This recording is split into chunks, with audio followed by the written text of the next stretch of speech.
This is something that I don't do alone. This is the people who call us every day to report animals. They make this cause possible. It's the thousands of people who donate every day. They make this cause possible.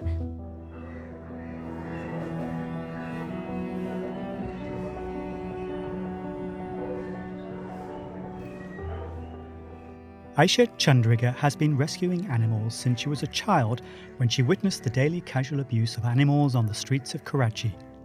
Igniting her compassion for the underdogs of society, she went on to establish the Aisha Chandriga Foundation, or ACF, in 2013, where today her team is dedicated to the rescue and rehabilitation of Pakistan's most neglected, its animals.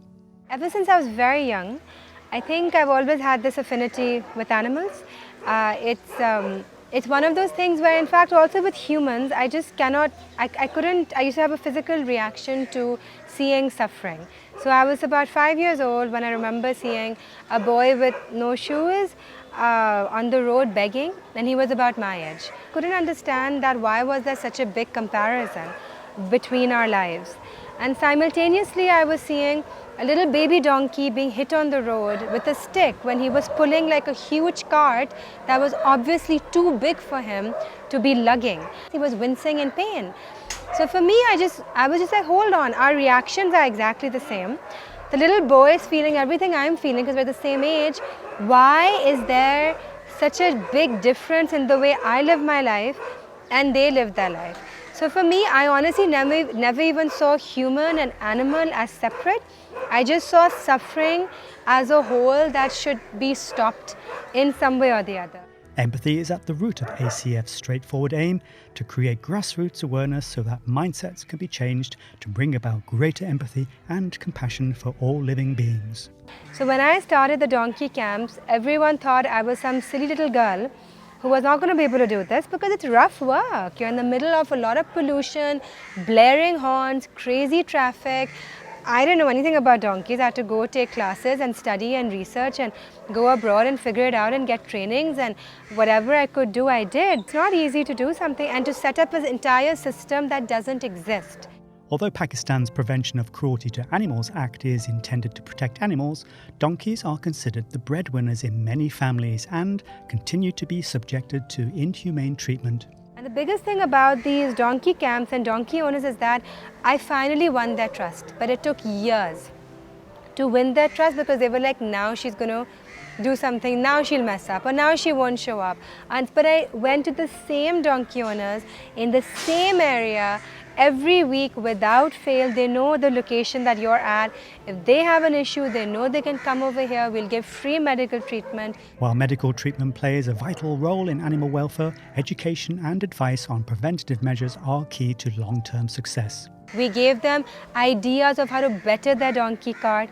Now we have come to a point where we are actually creating model donkey carts and model humane harnesses. Because the harnesses in the market are awful.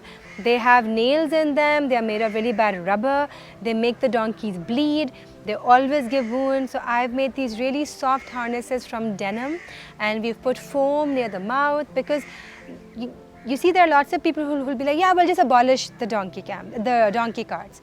I'd love to, but that's not realistic. You gotta be realistic.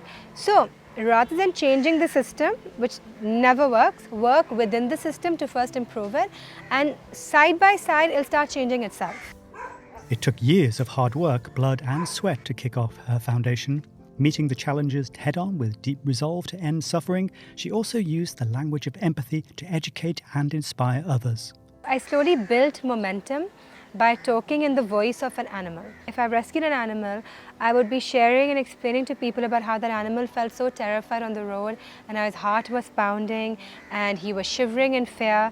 Similar things that happen to us, right? If we are scared about something. So when I connected an animal's feelings with a human's feelings, ACF picked up. It just picked up momentum on its own because the moment you can resonate with an animal's feelings, you can humanize them in a way. You're like, oh my gosh, they feel just the way I feel. So that is how you create empathy in children, empathy in people. Soon, Aisha wasn't alone. In the process of serving the country's most neglected, she created a community of support around her that keeps the organisation working efficiently on autopilot. It may appear to be a drop in the ocean, but its beneficiaries are plenty, leaving Aisha with a real sense of pride for what has been created. It is the community who have picked up this cause and say, we want this in Pakistan. So it's been the most incredible. I didn't think something like this could happen in Pakistan, and it has. So yeah, the chain of kindness has just taken a life of its own.